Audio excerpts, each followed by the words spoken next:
Well, welcome to the League of Women Voters Reproductive Rights Action Team meeting. We're recording this meeting, and it's going to be available on our YouTube channel.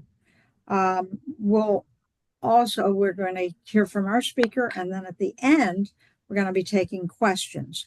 So if you have questions, put them in chat for Linda Long, and she will address them to Elizabeth after her presentation. You can open it by pressing the little chat box symbol. The League of Women Voters Action Team Chair, Nancy Hughes, is on vacation. So Linda, one of our team members, will be taking her place today. Linda? Thank you. I've commented many times that I am amazed at how much talent and knowledge we have here in this area. But to kind of get going here, one of the benefits that the fight for Amendment 4, that we had, is that people are more willing to discuss the A word, abortion. To talk about the subject with understanding goes a long way in getting people to understand why reproductive health care is essential to our community. How many of us, though, actually know the history and the misconceptions about reproductive health? Today, we are joined by Elizabeth Spahn, Professor of Law Emerita at New England Law in Boston. Elizabeth has been an advocate for reproductive freedom and equality for 55 years, since her undergraduate days as part of the first entering classes of women at Yale College. Among her cases, she was a plaintiff in the Women versus Connecticut lawsuit seeking access to birth control for unmarried women in 1969 to 1972. She also provided volunteer legal representation for a coalition supporting Irish women seeking access to abortion and birth control medical services across the borders within the European Union in the European Court of Justice. Elizabeth is a frequent speaker in US, Europe, and China on reproductive freedom and equality.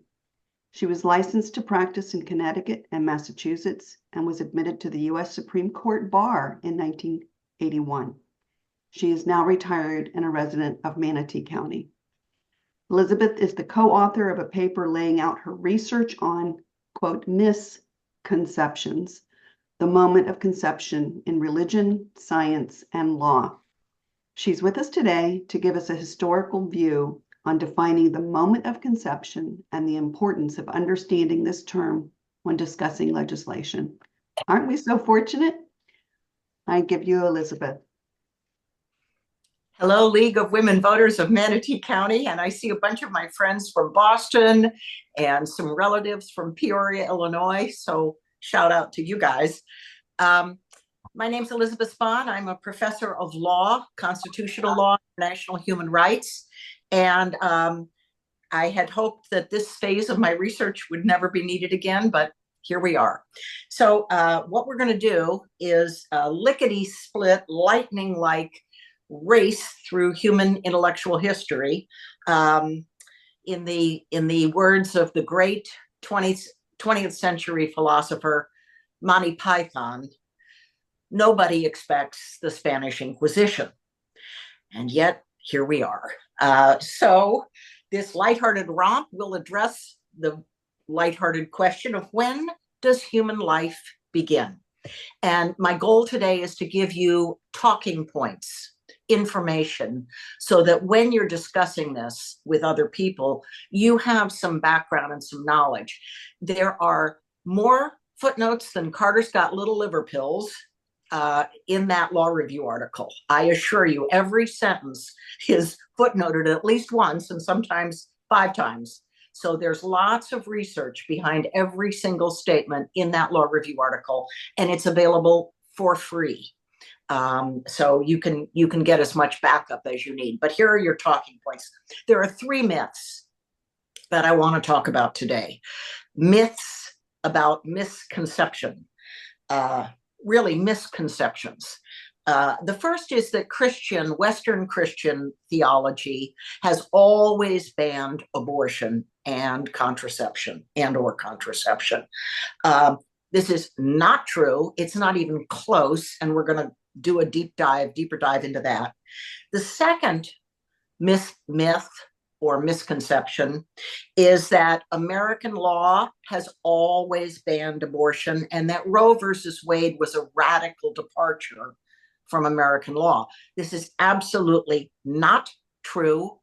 And we're going to give you the information you need to rebut that kind of myth. And the third, this is the myth that I remember from 5th grade when we had sex education in my little town in Illinois. The vigorous sperm penetrates the passive and waiting egg. Not true. And we're going to talk about science, and you're going to learn more about sperms and eggs than you ever did in the 5th grade. And this will give you, I think, a different perspective on. Now, the reason this is important right now is that there are at least 20 states, and it changes daily, increases daily, that are considering fetal personhood or moment of conception legislation. And it's just pandemic right now throughout the United States. It's extremely important that the League, which is such a wonderful leader in factual voter education, that the League members have facts to be able to discuss these fetal personhood or moment of conception proposed statutes. As I said, about 20. I saw 2 more yesterday. I can't keep up. That number is approximate. So let's start with religion, because religion is in modern times the driving force behind this. And the myth is that Western Christian religion has always banned abortion. Here's my caveat. I am not going to discuss the other major religions, Judaism, Hindu, Buddhist. What am I forgetting here? I'm only going to talk about the Western Christian tradition, because I don't have the bandwidth and I don't have the time to discuss all of them.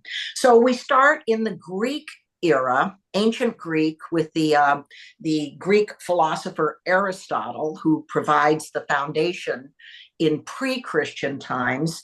And in the 4th century, before the Common Era, or before the Christian era, Aristotle believed that every sperm contained a little man, that it was the male principle that was in the sperm, and that this was the animating force, that human life was in the sperm. And this was the beginning. And of course, if that view prevailed, that's the oldest view we have recorded history on. If that view prevailed, then any spilling of the sperm would be serial killing. Under the view of, when does human life begin? Fortunately for lots of people, especially people who have sperm, Aristotle's view did not prevail entirely. And his other view was that it was gradual animation or hominization, that the developing fetus gradually became a fully human life. And this is the position that prevailed and was picked up by the Christians later on. And so we're going to jump ahead a little bit to St. Augustine. I'm sure you've heard of him. We have a city in Florida named after him. St. Augustine, he's a big saint, an important saint in the 5th century of the Common Era, of the Christian era. And so Augustine adopted not the sperm is a man, but the gradual development of human life. He adopted that part of Aristotle's theory. And so Augustine announces the doctrine of, I'm going to call it gradual animation, that the fetus gradually becomes sufficiently developed to become a human being. And the principle of ensoulment, ensoulment, is that same idea, that gradually over time, as the fetus grows, it becomes sufficiently well formed so that the Holy Spirit, the soul, can enter the forming body. And this is the doctrine, sometimes called hominization, sometimes called ensoulment, I'm going to call it animation, which is a word that's more comfortable for modern people. But the idea is it's gradual. The Augustinian view is in the 5th century. And then we have St. Thomas Aquinas. Now, he is a huge saint. This is a real major theological. This guy is a big theory guy. And Thomas Aquinas in the 13th century of the Christian era or Common Era, Thomas Aquinas develops and really expands upon the view of St. Augustine. Thomas Aquinas says that it's gradual animation because in order for the Holy Spirit, in order for the soul to enter the body, to become human, that the body needs to be sufficiently developed. And an undeveloped body is not able to accept ensoulment by the Holy Ghost. So this is where Thomas Aquinas and Augustine, now we're dealing with going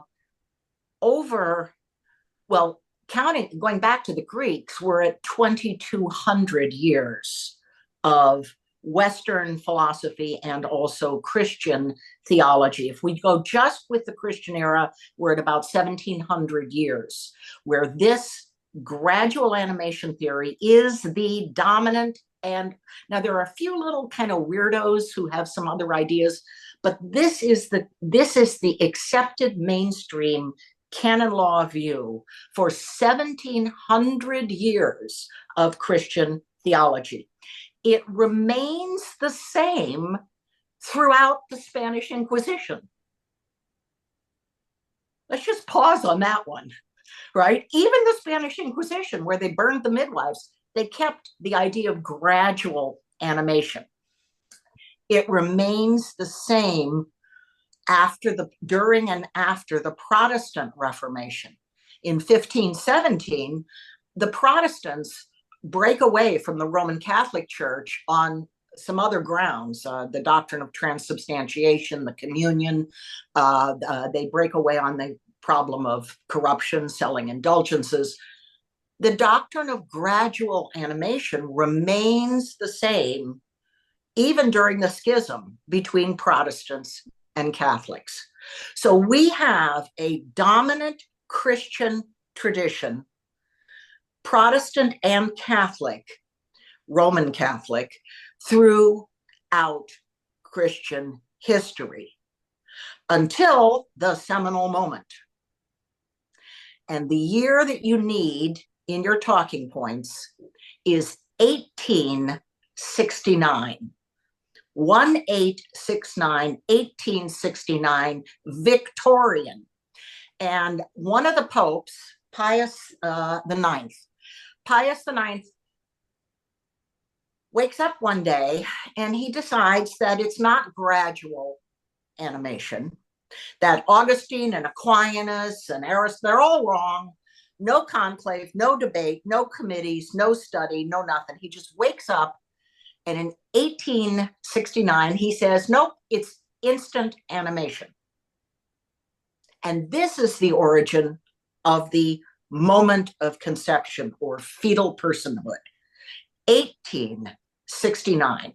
Pius IX, and we can, I did a podcast that does a lot more depth on this, but so basically nobody paid any attention. The Protestants didn't care. They stayed with the traditional Christian view, gradual animation, and the Catholics didn't care either.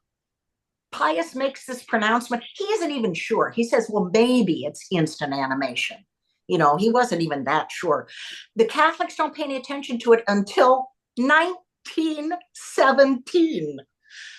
1917, the doctrine of instant animation or moment of conception, that becomes canon law in 1917. When did the Protestants get involved? Well, the majority of Protestant denominations still today, to this day, remain with the traditional Western Christian theology of gradual animation. So almost all of the denominations that you've ever heard of stay with gradual animation. And the majority of Christians today still hold theology of the traditional Christian view, which is gradual animation. I'm going to talk specifically about the U.S. Southern Baptists because they're the political driving force. And they didn't care. When the Catholics announced the doctrine of instant animation, the Southern Baptists didn't care. They viewed it as a Catholic issue. And there was a lot of ill feeling between the Southern Baptists and the Roman Catholics, and the Southern Baptists didn't care. The Southern Baptists started to care in, you ready for this one? 1980. That's when the Southern Baptists started to talk about, instant animation. And even then, it was by no means the majority view of the Southern Baptists. It was hotly contested. There were a few people. It wasn't until the U.S. conference, the Southern Baptist Conference, the U.S. conference, finally adopted the theology of instant animation or fetal personhood in 1999. So the idea that this is a Christian view is not accurate. It is a misconception, and it is not true. And there are more footnotes, as I said, in that law review article. And I also did a podcast. I can put it in the notes that goes about 30 minutes more deeply into the religious traditions, including a little bit on the other Protestant traditions and some of the other major world religions other than Western Christianity. But let's move. We're going lickety split because you need your talking points. Let's go to number 2, law. Now, this is something I know something about. I am a law professor. So the myth is that American law has always banned abortion. Not true. Prior to 1800, there were 0 laws, none, banning abortion. None. At the time of the framers, the founding fathers, at the time of the formation of the Constitution in 1781, none. And I promise you, this is a fact, and it is true. There were none. At common law, the British common law tradition remained the traditional Christian view, which is gradual animation, and it focuses on the idea of quickening, when the fetus quickens. And this is reported by the woman who's pregnant. She feels the fetus kick. And when the woman reports that the fetus has quickened, that's when, at traditional common law, it would be treated as not a fully human life yet, but as potential human life. And this is the common law tradition. If a third party injured the woman, they could be sued for damage to the potential human life. But it's not a fully formed human yet. And there was certainly no attempt to regulate the woman dealing with her own health care. When we get to the science part, I'll talk a little bit more about it. But at this time in the 1800s in the US, it was not, the language that would be used is restoring the blockage, removing the blockage and restoring the natural courses. The woman her flow was interrupted by a blockage. And so there would be various techniques, including surgical, but also herbal medical treatments, pharmaceutical treatments, administered by midwives to restore her normal courses. And it was not viewed as a big thing. It was widely advertised in every ladies' magazine. Restore your courses if your flow is blocked. And that was that. I mean, that was all that people worried about. I mean, it was not a crime, and it certainly was not anything that it wasn't men's business. It was women's business. Now, what happens in the law is after the Civil War in the 1880s has nothing to do with Pius IX and the Catholics. Well, it does, but in the opposite direction. What happens in the 1880s are two significant political developments. Number one, the driving force is the development of the infant organization that we now know as the American Medical Association. And the American Medical Association, the doctors, are trying to, these are white men, and they want to drive out their competitors, midwives, osteopaths, chiropractors, snake oil salesmen, etc. And so they're trying to regularize and sanitize and control the practice of medicine. And most especially what they're trying to do is to get a corner on this very lucrative market of midwives. If they can get a hold, it's driven by economics. It's a union, a union grabbing a hold of a piece of the market. Well, you could imagine women and their husbands didn't really want males up in their wives' business.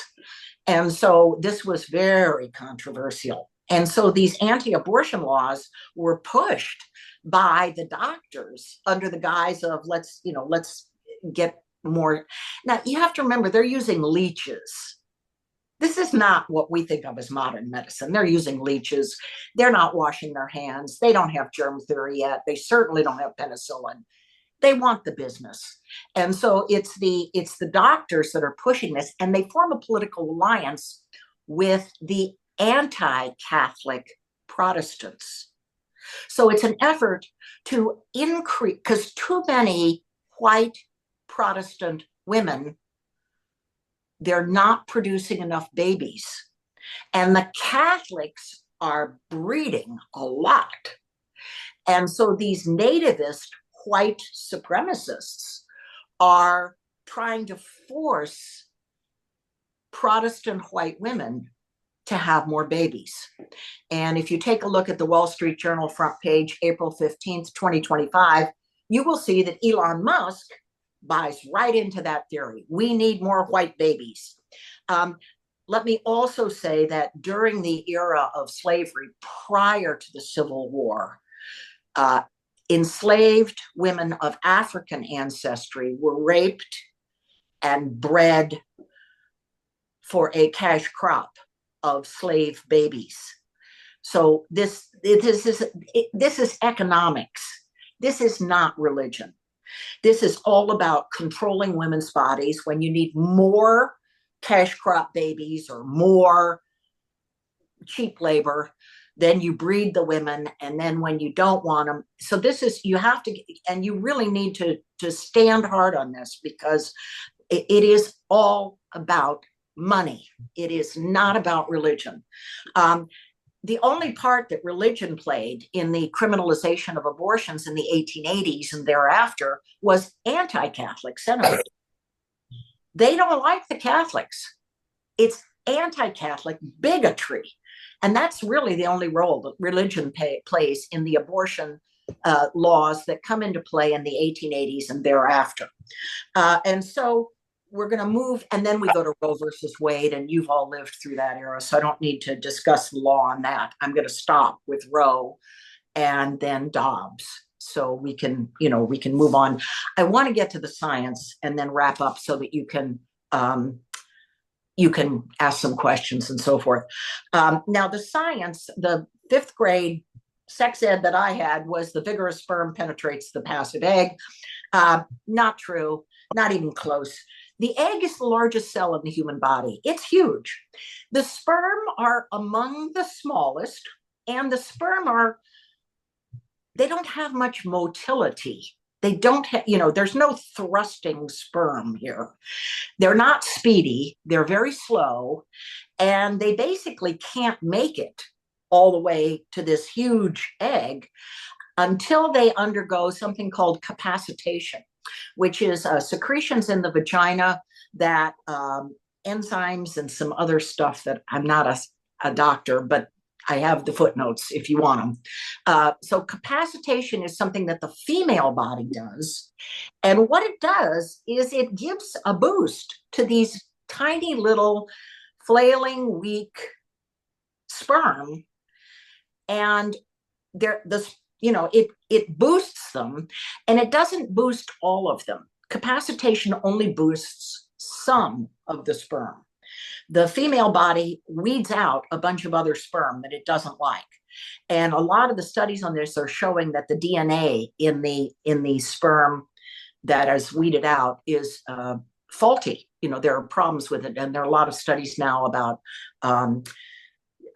alcohol and drug consumption by the sperm donor or male in the 2 or 3 weeks prior to fertilization that is causing all kinds of problems. And the female body in capacitation weeds out a lot of these defective sperm, and it capacitates a couple that it likes.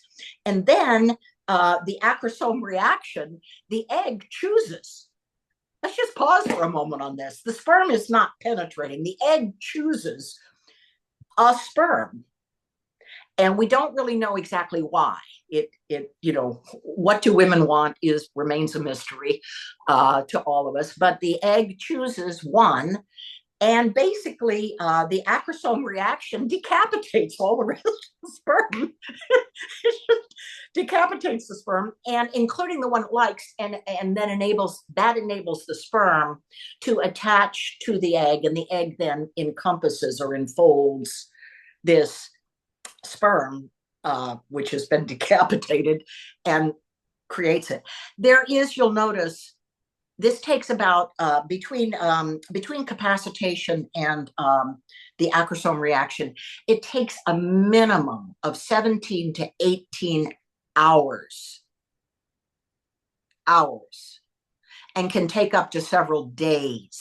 So there's no moment, right? There's no moment of conception. There's no explosive ejaculatory moment. This is a process, and it takes a long time. And even after the egg accepts a sperm and becomes a fertilized egg, we estimate between 50% and 2/3 of all fertilized eggs, without any intervention, fail to make it to conception. Let me just say that one again. Between 50% and 2/3 of all fertilized eggs, naturally, without any interference, cannot make it to conception. Conception is the implantation of a fertilized egg into the side of the uterus. So the moment of fertilization, the moment of conception, there's no moment.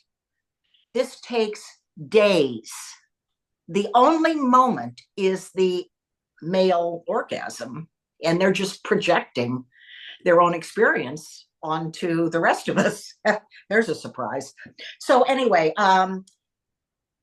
I think it's very important to talk about this idea of a moment, because, and if you do modern physics, I mean, Stephen Hawking, in A Moment of, A Brief History of Time, Galileo, I mean, there is no moment. This is not in accordance with modern physics either.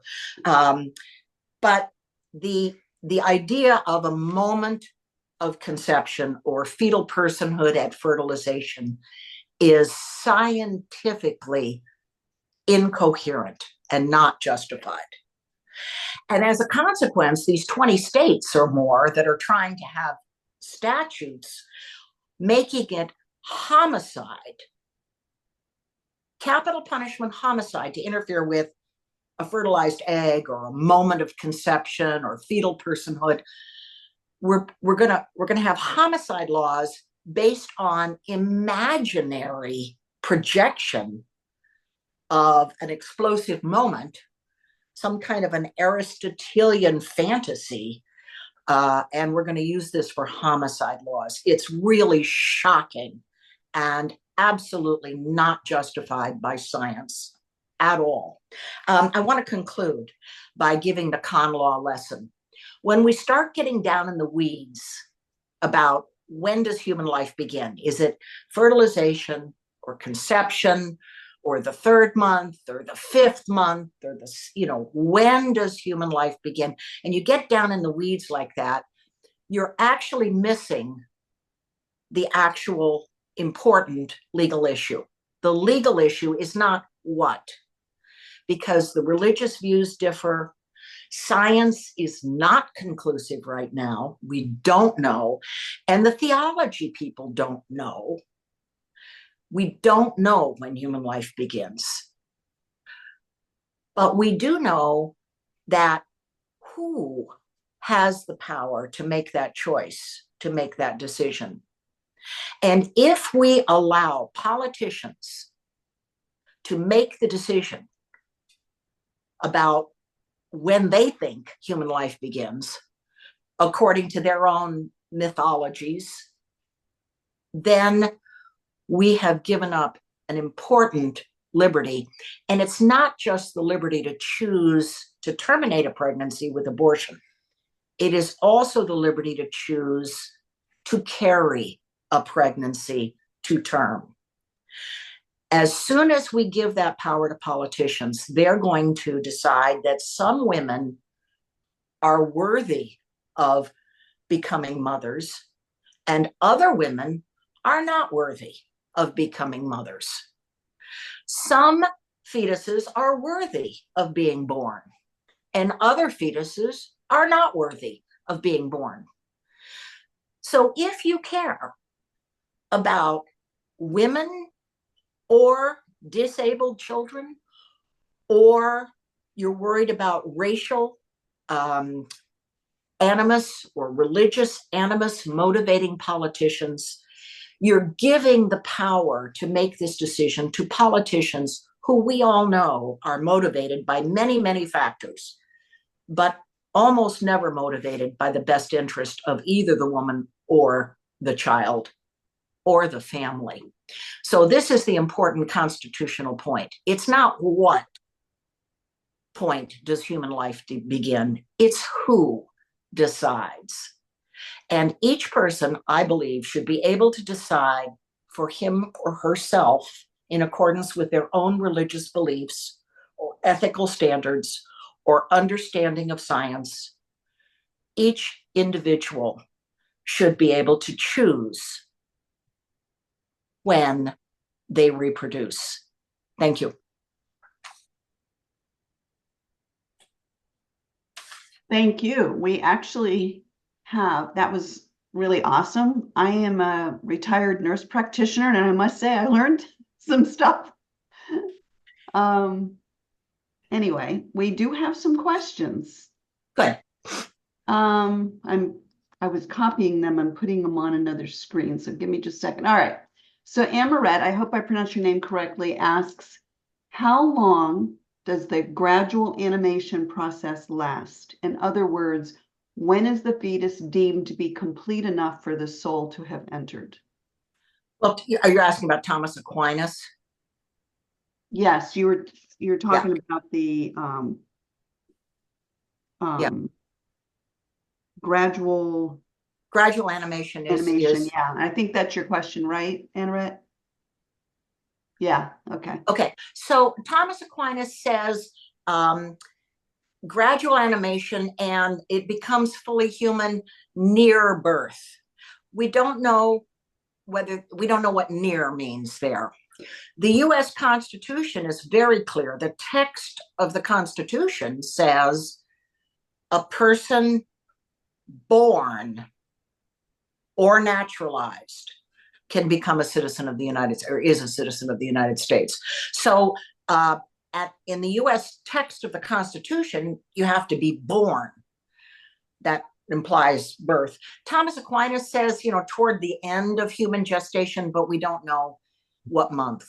We don't know, we just don't know. Okay. Your discussion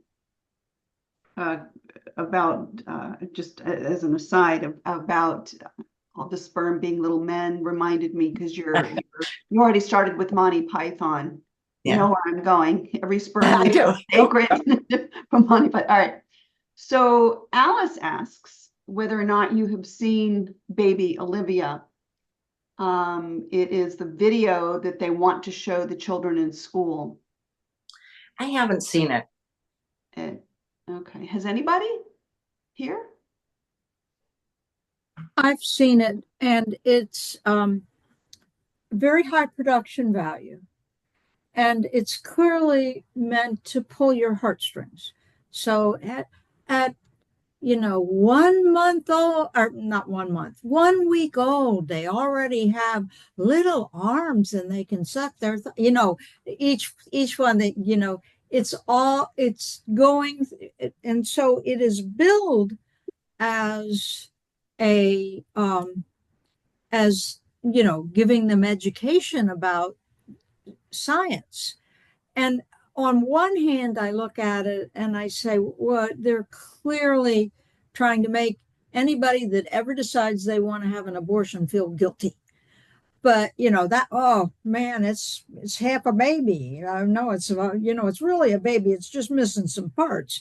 But on the other hand, they are stating a lot of facts, and and like Planned Parenthood will say it's got its science wrong, but nobody's told me how it had its science wrong. Like, are those facts wrong? That's why I was wondering if you'd seen it and you knew where the facts were wrong. I can tell you that at 1 week gestation, they're not sucking thumbs. I'm making that as an example. Oh, okay. Well, there are some, just from a clinical standpoint, we're talking about heartbeats. And when they can detect heartbeats on ultrasounds, what they're detecting is fetal or nerve tissue that will become later a heart. There's not blood pumping through it at the time that they first can see it. And that noise, I think, is from the placenta, from the woman's body. The whooshing noise. Yes, it absolutely is. They call it the medical. Is not from the fetus. It's right. That is called phonic shuffle. Thank you. And it is the blood flow from the mother going through. But some of this, the movie that Alice is speaking of, some of the things you're speaking of, I'm reminded of the Missouri Republican Senate candidate, Todd Akin, who asserted that legitimate rape rarely results in pregnancy because of a woman's biologic defenses. So it sounds like it's like the woman's body can shut it down, that she's not going to get pregnant. So it's kind of like, sounds like this whole process of, weeding out the defective sperm, if you will, that maybe there's like so much gaslighting, there's maybe a modicum of truth that somehow gets twisted. I don't know. You guys don't remember Tilla saying that? Oh yeah. Sicko. So another question here is, why did you decide to focus on reproductive rights in your career? I gave birth to my son. He was born at between 21 and 22 weeks of gestational age. I had a medical condition. I had a daughter who was 10 months old, and then I became pregnant with my son, and the medical advice was to terminate that pregnancy. I grew up in the United Church of Christ. We don't have any prohibitions on abortion. My mother, who was a church organist, said, "Why do you let men vote on this issue?" I said, "Because of the 14th Amendment, 15th Amendment, we can't tell men they can't vote." So I could have terminated that pregnancy, and the medical advice was to terminate it, there was no way I was going to be able to carry that pregnancy to term, that it was going to place my life in jeopardy, which it did. I had a huge bleed. I mean, I came very close to bleeding to death. And my son was born at between 21 and 22 weeks, less than 2 pounds. Now, we were in Boston at Children's Hospital, Brigham and Women. We had state-of-the-art, high-tech, everything medicine. I had great insurance. I had every advantage. He was in the neonatal intensive care unit for over 4 months. He had 27 transfusions. In 1982, HIV AIDS was pandemic. and there was no way to test the blood supply at that time. I'm happy to report I made a choice. I chose to carry that pregnancy. I had no religious compunctions about terminating, but I just wanted that baby. I knew that kid. I wanted that kid. I wanted him or her, and my doctor said to me, it's a good thing you're a professor of constitutional law, because otherwise we'd have a judge declare you incompetent and force you to terminate. You could wait 2 or 3 months and try again, rather than risk your life and risk leaving your 10-month-old daughter motherless. And I was just pigheaded. I just said, I'm going to carry this pregnancy to term. And I often thought, when I visited him in the hospital, he was like a little pincushion, with the respirator. This is not the Gerber baby. This is pretty high-tech medicine. And I watched them stick him with pins over and over again. And I often thought I made a mistake, that I should have chosen differently. But he's now 40 years old, happy, healthy. He says it's fine. It was okay. And I think the real point is, I might have made a mistake, but it's my mistake to make. I don't want some politician or judge or doctor telling me when I can have a baby and when I can't. And that's what choice means. And it was after that I started working on repro freedom and focusing on that in my career. Wow. He's fine. He's healthy, handsome. He's a perfect human being. He has no flaw.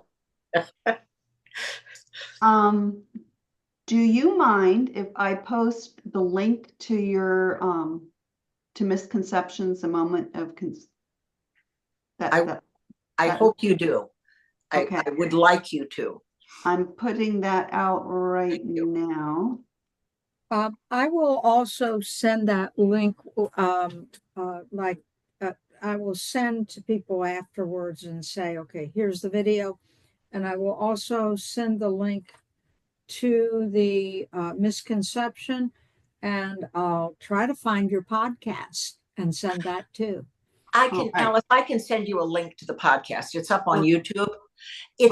We're going to do a 3-part series. So the first podcast is about 35 minutes just on religion. So it goes into much more depth.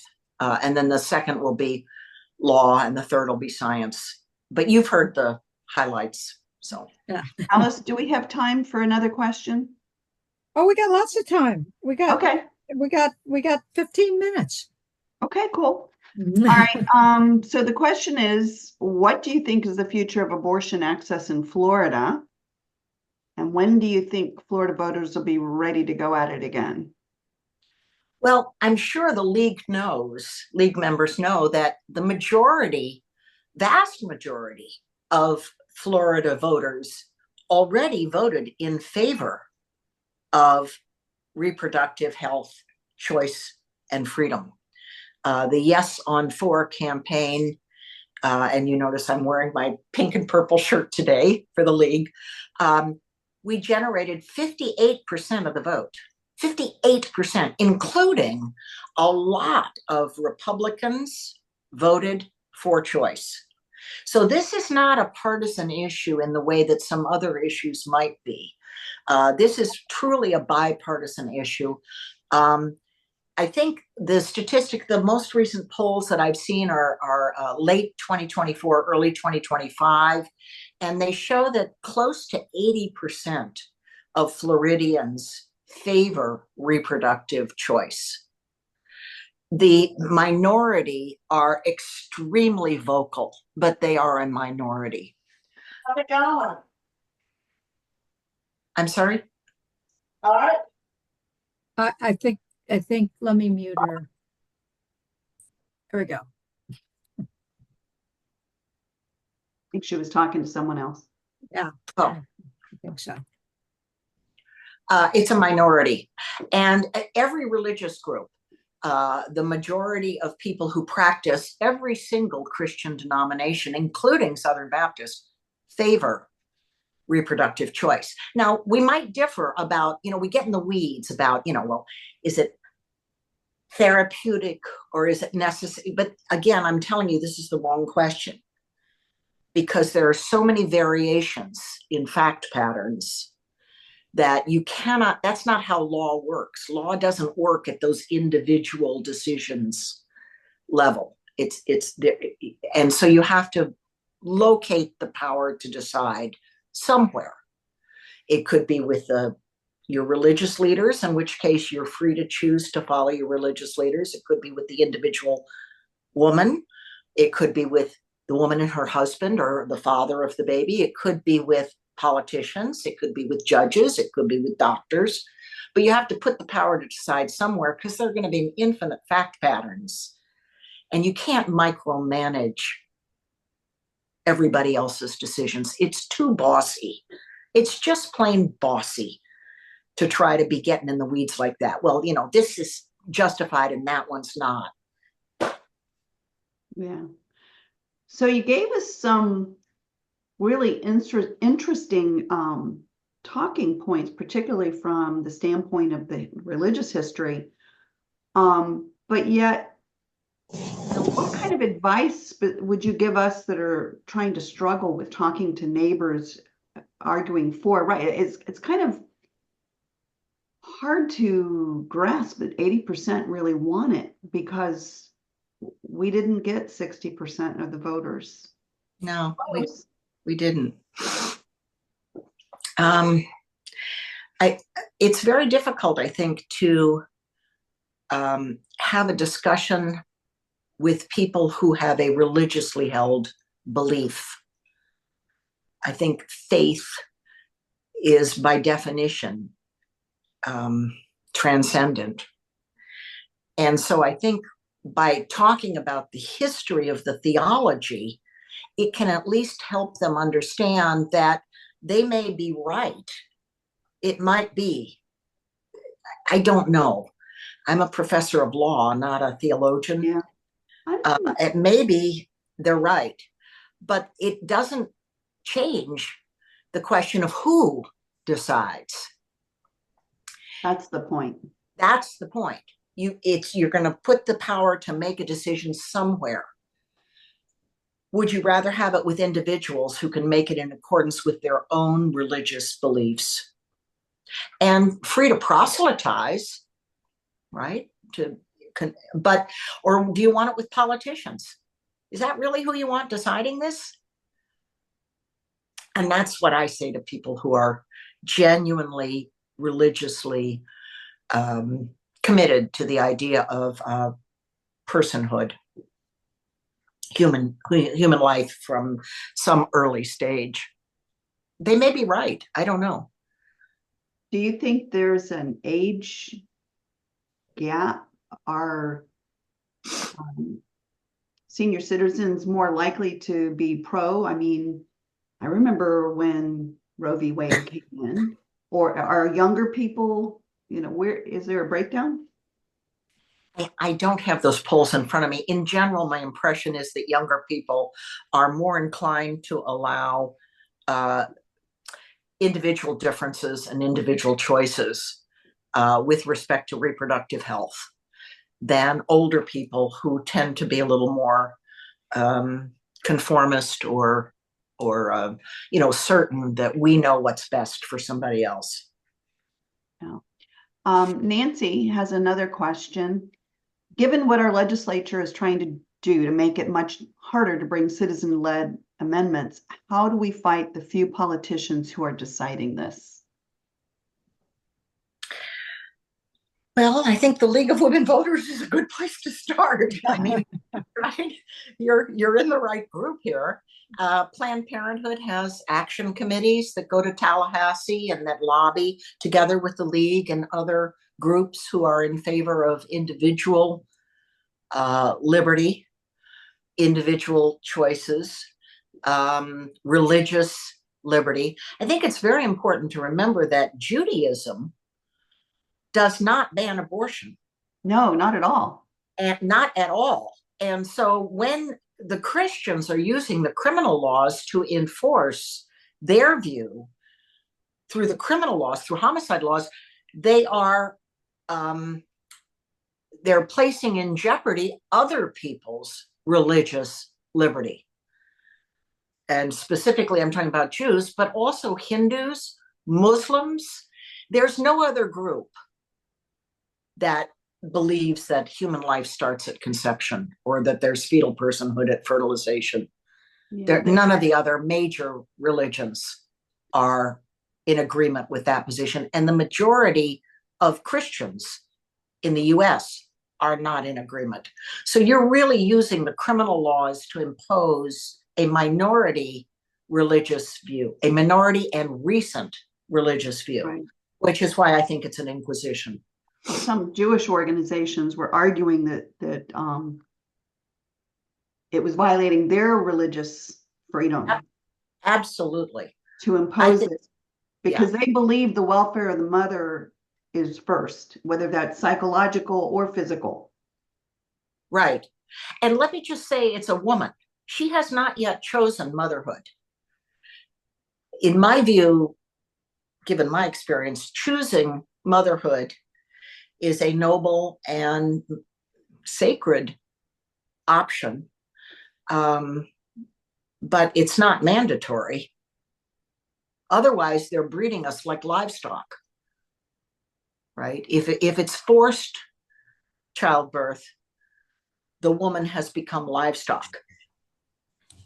This is what happened to the African women who were enslaved, raped, and bred.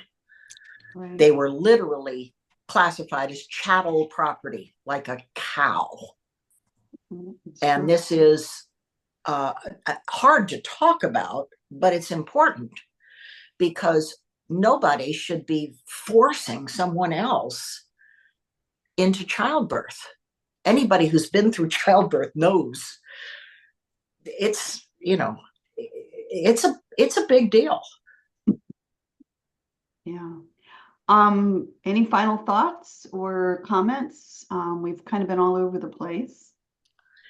I love the League. I'm so happy that you all are doing the work you're doing, and I'm so proud to be a part of Manatee County's League. Thank you for inviting me. Thank you so much. Yes, it was a wonderful presentation, and I took notes, but it's recorded, so we can go back and do our own little date outline with it and say, and let people know, hey, this was the year. So thank you so much. It was a wonderful presentation. The state legislature's last day this is May 6th, but I think it's May 2nd, isn't it? I'm not sure. Anyway, we may or may not have any more things coming in action alerts. We know that a lot of times this stuff gets shelved for political reasons that actually work to our benefit. So that that person that's in charge of bringing them up to the floor decides we don't want to deal with that this year. And if they were going to bring it up, this would be the year because it's not an election year. So again, thank you. Reminder, there is no reproductive rights meeting in May or June. So have a nice vacation. And I'm going to